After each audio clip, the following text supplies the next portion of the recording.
تنصروا الله ينصركم ويثبت أقدامكم.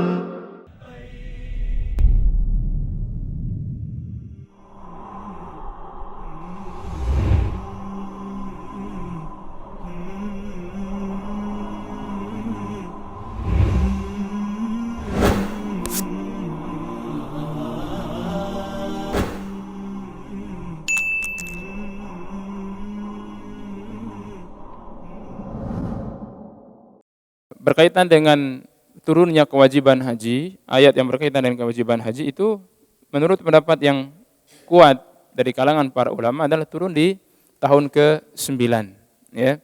Adapun tahun-tahun sebelumnya itu belum turun tentang ayat kewajiban haji.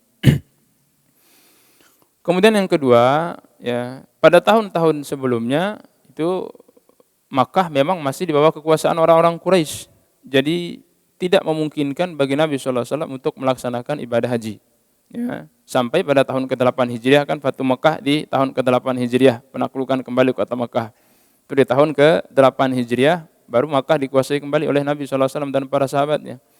Nah, kemudian, di tahun ke-8 Fatu Mekah, kemudian apa? Tahun ke-9 turun kewajiban haji, tahun ke-10 baru Nabi SAW melaksanakan ibadah haji. Nah, tahun ke-9 itu Nabi SAW belum memungkinkan. Dengan beberapa faktor, beberapa sebab, diantaranya bahwa di tahun ke-9 itu ketika Fatu Mekah itu banyak sekali orang-orang yang masuk Islam, ya, berbondong-bondong orang masuk Islam dalam sejarah itu. Sehingga apa? Mereka juga berbondong-bondong datang ke kota Madinah untuk belajar agama kepada Nabi SAW. Mereka banyak, sehingga tahun ke-9 itu disebut dengan Amul Wufud, tahun berdatangannya orang-orang ke kota Madinah. Mereka membanjiri kota Madinah untuk belajar agama. Sehingga Nabi SAW lebih mendahulukan mereka untuk mengajarkan agama kepada mereka dan belum melaksanakan ibadah haji. Ya. Yang asalnya memang ibadah haji itu kapan mampu, itu harus dilakukan, ya, pada waktu itu juga.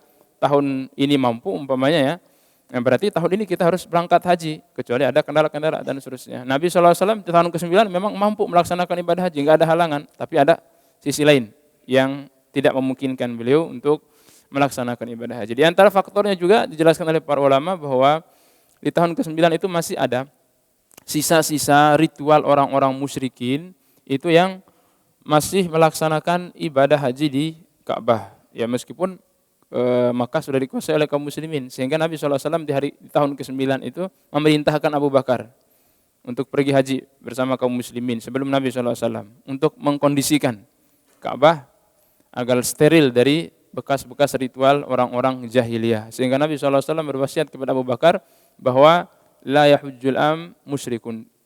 Mulai tahun ini tidak boleh lagi ada orang musyrik yang haji di Baitullah. Kemudian apa? Dan tidaklah boleh lagi tawaf dengan terbuka aurat, ya.